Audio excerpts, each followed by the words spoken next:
Hello and welcome to 100% maths. हम कर रहे हैं क्लास 12th के लिए chapter number 10 that is vector algebra. तो आज की वीडियो में हम दो टॉपिक्स यहाँ पर डिस्कस करेंगे, that is product of the two vectors plus projection क्या होगी एक वेक्टर की ऑन अ पर्टिकुलर लाइन। तो ये दोनों ही जो टॉपिक्स हैं these are very very important from exam point of view. तो आज का वीडियो कॉन्सेप्ट वाइज बहुत इंपॉर्टेंट है, सो वीडियो को एंड तक ज़रूर देखिएगा। आइए वीडियो स्टार्ट करते हैं। तो स्टार्ट करते हैं आज की video with the new topic that is product of the two vectors. हमने already addition and subtraction of numbers के बारे में पढ़ रखा है। तो जब हम दो नंबर्स को मल्टीप्लाई करते हैं तो आंसर क्या आता है? आंसर एक नंबर ही आता है। हम कोई भी दो नंबर्स को मल्टीप्लाई करके देख लें तो answer is always a number. जब हम दो मैट्रिसेस को मल्टीप्लाई करते हैं तो आंसर क्या आता है? Is always a matrix only. But जब हम दो वैक्टर्स को मल्टीप्लाई करते हैं तो उसको हम दो वेज में डिफ़ाइन कर सकते हैं। जब हम दो वेक्टर्स को मल्टीप्लाई कर रहे हैं तो आंसर जो है या वो स्केलर हो सकता है या वो वेक्टर हो सकता है। तो जब हम दो वेक्टर्स को मल्टीप्लाई कर रहे हैं तो अगर आंसर हमारा स्केलर क्वांटिटी है तो उसको हम बोलेंगे स्केलर प्रोडक्ट, ठीक है। और अगर उसका आंसर जो है वेक्टर है तो उसको हम बोलेंगे वेक्टर प्रोडक्ट, ओके। और जब आंसर जो है वो स्केलर है और उसे हम डॉट प्रोडक्ट भी बोलते हैं, और जब आंसर जो है वो वेक्टर है तो उसे हम क्रॉस प्रोडक्ट भी बोलते हैं, ठीक है। तो आज की वीडियो में हम पढ़ेंगे स्केलर और डॉट प्रोडक्ट के बारे में। तो सबसे पहले स्केलर और dot product of two vectors होता क्या है? The scalar product of two non zero vectors. तो यहाँ पर ये जो वेक्टर्स हैं these are non zero vectors. इसको हम डिनोट करेंगे A vector dot B vector, इसीलिए इसको डॉट प्रोडक्ट भी बोला जाता है। और स्केलर प्रोडक्ट इसलिए बोला जाता है क्योंकि answer is a scalar quantity defined as A dot B is equal to mod of A mod of B, जहाँ पर ये जो ए और बी हैं these are the magnitudes of the A vector, magnitude of the B vector, और साथ में cos theta, जहाँ पर ये जो थीटा है this is the angle between these two vectors A vector and B vector, और इसकी वैल्यू जो है वो 0 और पाई के बीच में होती है, ठीक है। अब अगर हमारा कोई भी वेक्टर 0 हो जाए, अगर ए वेक्टर 0 हो जाए या बी वेक्टर 0 हो जाए तो थीटा डिफाइंड नहीं होता है, और इन दिस केस इनका जो डॉट प्रोडक्ट है वो क्या हो जाता है? 0 ही हो जाता है, ठीक है। अब हम कुछ ऑब्जर्वेशंस देखेंगे इसके बारे में, हमारे स्केलर प्रोडक्ट के बारे में। The first one is A dot B, यानी कि जिसका जो डॉट प्रोडक्ट है it is always a real number, यानी कि स्केलर क्वांटिटी। नंबर 2 इज़ अगर A vector and B vector दो नॉन ज़ीरो वेक्टर्स हैं और ए वेक्टर और बी वेक्टर 0 कब होगा? आप खुद सोचिए, हमारे पास डॉट प्रोडक्ट का जो फॉर्मूला है वो ये है, A vector dot B vector is equal to A का मैग्नीट्यूड, बी का मैग्नीट्यूड और साथ में कॉस थीटा, है ना। अब अगर कॉस थीटा की वैल्यू किसी तरह से 0 हो जाए तो ये इसका जो डॉट प्रोडक्ट है वो 0 हो जाएगा। अब कॉस थीटा की वैल्यू 0 होगी कब? जब थीटा की वैल्यू क्या होगी? 90, क्योंकि कॉस 90 क्या होता है? 0 होता है ना। तो यानी कि जब ये वेक्टर्स जो हैं वो आपस में परपेंडिकुलर होंगे तो हमारा जो ये डॉट प्रोडक्ट है इसका 0 हो जाएगा। यहाँ पर मैंने आपको बताया था कि अगर दोनों में से एक भी वेक्टर 0 है तो उसका डॉट प्रोडक्ट 0 हो जाएगा। बट अगर दोनों नॉन ज़ीरो वेक्टर्स हैं, है ना, नॉन ज़ीरो वेक्टर्स हैं, तो उसका डॉट प्रोडक्ट 0 कब होगा? तब होगा जब कॉस थीटा की वैल्यू 0 होगी। और कॉस थीटा की वैल्यू 0 कब होती है? जब थीटा की वैल्यू 90 डिग्री होती है, यानी कि वो आपस में परपेंडिकुलर होंगे, ठीक है। So if only if A and B जो हैं वो आपस में क्या हैं? परपेंडिकुलर हैं, तो उनका जो डॉट प्रोडक्ट है या स्केलर प्रोडक्ट है that will B 0, okay. Third observation ये है कि अगर थीटा की वैल्यू 0 है, अब अगर देखो कॉस थीटा की वैल्यू 0 है, कॉस थीटा नहीं थीटा की वैल्यू 0 है, तो कॉस 0 क्या होता है? कॉस 0 होती है 1, है ना, ट्रिग्नोमेट्रिक टेबल से हमें पता है। सो हम यहाँ से लिख सकते हैं कि A dot B is equal to magnitude of A into magnitude of B. यहाँ पर थीटा का कोई रोल नहीं रहा क्योंकि उसकी वैल्यू जो है वो ऑलरेडी 1 है, ठीक है। अब यहाँ पर ए डॉट ए उसको हम कैसे लिख सकते हैं? मॉड ए का होल स्क्वायर, एस थीटा जो है वो इस केस में क्या है? 0 है, ठीक है। फोर्थ पॉइंट जो है, अगर थीटा की वैल्यू यहाँ पर पाई हो तो पाई कॉज पाई की वैल्यू क्या होती है -1, तो यहाँ पर क्या हो जाएगा उसका dot product that will be equal to minus of mod A into mod B. Okay, so इन्हीं ऑब्जर्वेशंस को ध्यान में रखते हुए अब अगली ऑब्जर्वेशन है हमारी 5th ऑब्जर्वेशन। अब हम यहाँ पर यूनिट वेक्टर्स आई कैप, जे कैप और के कैप के बारे में बात करेंगे।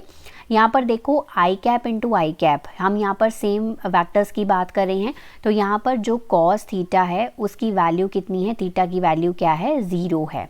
कॉस 0 क्या होता है, 1 होता है, इसीलिए आई कैप इंटू आई कैप, जे कैप इंटू जे कैप, के कैप इंटू के कैप जो है उसकी वैल्यू कितनी होगी, 1 होगी।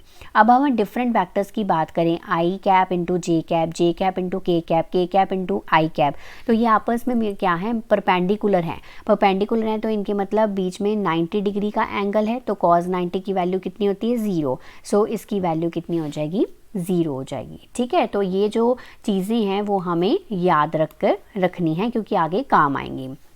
अब हमारा ये जो एंगल है between two non zero vectors, ये भी हम यहाँ से इस फॉर्मूले से निकाल सकते हैं। अब आपके पास जो फॉर्मूला है वो ये है, A vector dot B vector is equal to magnitude of A magnitude of B साथ में कॉस थीटा। अब अगर ये मैग्नीट्यूड ऑफ ए और मैग्नीट्यूड ऑफ बी को मैं इसके नीचे ले आऊँ तो कोई प्रॉब्लम नहीं है। ठीक है, तो हमारा सिर्फ यहाँ पर रह जाएगा कॉस थीटा। अब अगर यहाँ पे सिर्फ मुझे थीटा ही रखना हो तो यहाँ पर क्या आ जाएगा, कॉस इन्वर्स हो जाएगा, A vector into B vector divided by A vector का मैग्नीट्यूड, बी वेक्टर का मैग्नीट्यूड। तो जब हमें दो वेक्टर्स गिवन हैं उसके बीच का जो एंगल है वो भी हम यहाँ से फाइंड आउट कर सकते हैं। ठीक है, लास्ट ऑब्जर्वेशन ये है कि जो स्केलर प्रोडक्ट है वो कॉम्यूटेटिव होता है। कॉम्यूटेटिव इसलिए है क्योंकि जब हम दो वेक्टर्स को मल्टीप्लाई कर रहे हैं तो आंसर यहाँ पर क्या आ रहा है, स्केलर क्वांटिटी आ रहा है, तो उसमें कोई फ़र्क नहीं पड़ेगा, इसलिए scalar product is always commutative. So next चलते हैं हम अपने two most important properties of the scalar product. The property number 1 is distributive property. तो हमारे पास अगर तीन वेक्टर्स हैं, ए वेक्टर, बी वेक्टर और सी वेक्टर, तो इसके ऊपर डिस्ट्रीब्यूटिव प्रॉपर्टी कैसे लगेगी, A vector into B vector plus C vector. So A vector B vector से भी मल्टीप्लाई होगा, ए वेक्टर सी वेक्टर से भी मल्टीप्लाई होगा। So A vector into B plus C vector equals to A into B vector plus A vector into C vector. ठीक है, दूसरी property ये कहती है कि अगर हमारे पास कोई भी दो वेक्टर्स हैं, ए वेक्टर और बी वेक्टर, और हमारे पास कोई स्केलर क्या है, आई भी कोई स्केलर क्वांटिटी है, यानी कि ये लैम्डा जो है वो दिस इज अ स्केलर। ठीक है, लैम्डा इंटू ए वेक्टर डॉट बी वेक्टर, तो हम इसको कैसे लिख सकते हैं, हम ये वेक्टर्स इकट्ठे भी कर सकते हैं। सो लैम्डा इंटू ए वेक्टर इंटू बी वेक्टर भी कर सकते हैं, या ए वेक्टर को अलग कर सकते हैं और लैम्डा जो है वो बी वेक्टर के साथ भी मल्टीप्लाई हो सकता है। ठीक है, अब यहाँ पर अगर दो वेक्टर्स हैं ए और बी और उसको हमने कंपोनेंट फॉर्म में इस तरह से लिखा है, A1 आई कैप, A2 जे कैप, A3 के कैप, और बी वेक्टर को ऐसे लिखा है B1 आई कैप, B2 जे कैप, B3 के कैप, तो उनका स्केलर प्रोडक्ट कैसा होगा। ठीक है, कर लेते हैं इसको सॉल्व। तो स्केलर प्रोडक्ट में हम दोनों को क्या करेंगे, मल्टीप्लाई करेंगे। तो ये मैंने ए वेक्टर की कॉम्पोनेंट फॉर्म लिख दी, ये मैंने बी वेक्टर की कंपोनेंट फॉर्म लिख दी। अब ये जो A1 आई वेक्टर है वो सबके साथ मल्टीप्लाई होगा, देखो पहला स्टेप ये है। फिर A2 जे वेक्टर जो है वो सबके साथ मल्टीप्लाई होगा, फिर जो A3 के वेक्टर है वो हमारा सबके साथ मल्टीप्लाई होगा। ठीक है, तो मल्टीप्लिकेशन करके मैंने ये सारे लिख लिए। अब यहाँ पर आपको पता है आई डॉट आई जो है दिस इज इक्वल्स टू 1 और आई डॉट जे जो है दिस इज इक्वल टू 0, क्योंकि डिफरेंट वेक्टर्स की बात की गई है। तो यहाँ पर देखो A1 B1 बचेगा, क्योंकि आई वेक्टर इंटू आई वेक्टर जो है वो क्या है, 1 है उसकी वैल्यू, है ना। अब ये तो क्रॉस हो जाएगा, ये भी क्रॉस हो जाएगा, ये भी क्रॉस हो जाएगा। अब ये बचेगा A2 B2 बचेगा, है ना, और ये क्रॉस हो जाएगा, ये भी क्रॉस हो जाएगा, ये भी क्रॉस हो जाएगा, लास्ट में बचेगा A3 B3। यानी कि इनका जो हमारा स्केलर प्रोडक्ट है वो हम कैसे फाइंड आउट कर सकते हैं, इनकी कोफिशिएंट्स को मल्टीप्लाई कर सकते हैं। सिंपल सी बात है, A1 इंटू B1, ठीक है, प्लस A2 इंटू B2, ठीक है, प्लस A3 इंटू B3। ठीक है, तो जब भी आपको कोई दो वेक्टर्स हो उनकी कंपोनेंट फॉर्म हो इस तरह से, तो उनका जो स्केलर प्रोडक्ट है वो सिंपल ये फॉर्मूला आप लगा सकते हैं। ठीक है, so next most important topic है आज की वीडियो का, that is projection of a vector on a line. तो क्या प्रोजेक्शन होता है किसी पर्टिकुलर वेक्टर का किसी पर्टिकुलर लाइन पे, वो हम इसमें पढ़ेंगे। सपोज कर लेते हैं हमारे पास कोई वेक्टर ए बी है, ठीक है, तो आपको ये दिखाई दे रहा है फर्स्ट डायग्राम में। तो सपोज एक वेक्टर ए बी है, this makes an angle theta with the given directed line. तो ये डायरेक्टेड लाइन एल है, ठीक है, डायरेक्टेड लाइन एल है मतलब इसमें डायरेक्शन है। तो इस डायरेक्टेड लाइन के साथ ये जो ए बी वैक्टर है this makes an angle theta, ठीक है, और कौन सी डायरेक्शन में, एंटी क्लॉकवाइज डायरेक्शन में ये एंगल थीटा जो है वो बना रहा है ये वाला वेक्टर इस पर्टिकुलर लाइन के साथ, ठीक है।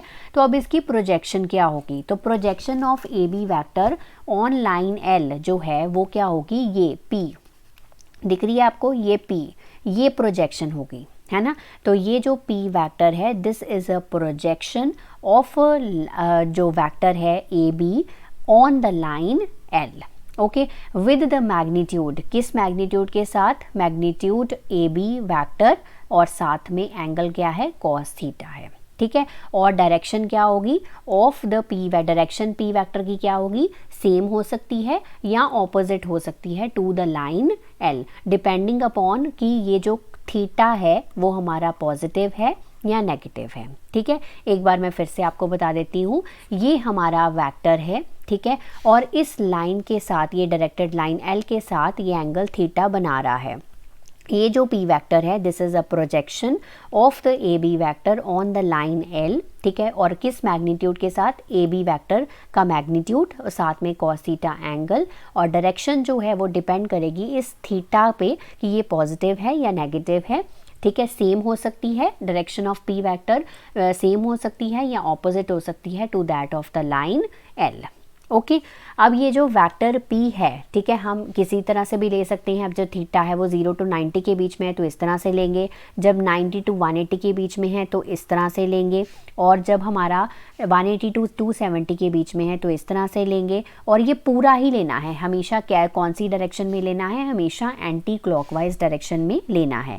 और जब 270 और 360 के बीच में है तो इस तरह से पूरा एंगल हमें यहाँ पर लेना है। तो उस अकॉर्डिंगली जो प्रोजेक्शंस हैं वो चेंज होती रहेंगी। तो यहाँ पर ये जो P वेक्टर है इसको हम बोलते हैं प्रोजेक्शन वेक्टर बोलते हैं, ठीक है, और इसका जो मैग्नीट्यूड है वो ये है, ठीक है। तो P वेक्टर है तो इसका मैग्नीट्यूड ये होगा, और इसको हम बोलेंगे projection of the vector A B on the directed line L, ठीक है, लाइन L पे प्रोजेक्शन है of the vector A B, okay. Next हम कुछ ऑब्जर्वेशंस देख लेते हैं। नंबर 1 इज इफ़ अगर हमारा जो P है वो एक यूनिट वेक्टर है अलोंग द लाइन L, तो प्रोजेक्शन क्या होगा, vector A on the line L, वो प्रोजेक्शन क्या हो जाएगा, A वेक्टर इनटू जो भी P यूनिट वेक्टर है हमारा, ठीक है। सिंपल उसकी हमारा जो उसका डॉट प्रोडक्ट हो जाएगा, यानी कि जो हमारा वेक्टर है और साथ में यूनिट वेक्टर के साथ उसका डॉट प्रोडक्ट हो जाएगा। Second one, projection of the vector A on the other vector B. अब यहाँ पर एक वेक्टर ए है और दूसरा वेक्टर क्या है, बी है, तो क्या प्रोजेक्शन होगा एक वेक्टर का ऑन अनदर वेक्टर बी, वो क्या होगा, उसका डॉट प्रोडक्ट हो जाएगा। ए वेक्टर हो गया और बी हमारा यूनिट वेक्टर हो गया। अब बी यूनिट वेक्टर हमारा निकलता कैसे है, B vector divided by magnitude of B vector, ऐसे निकलता है ना। अगर हम बी यूनिट वेक्टर निकालना चाहें तो ऐसे निकलेगा।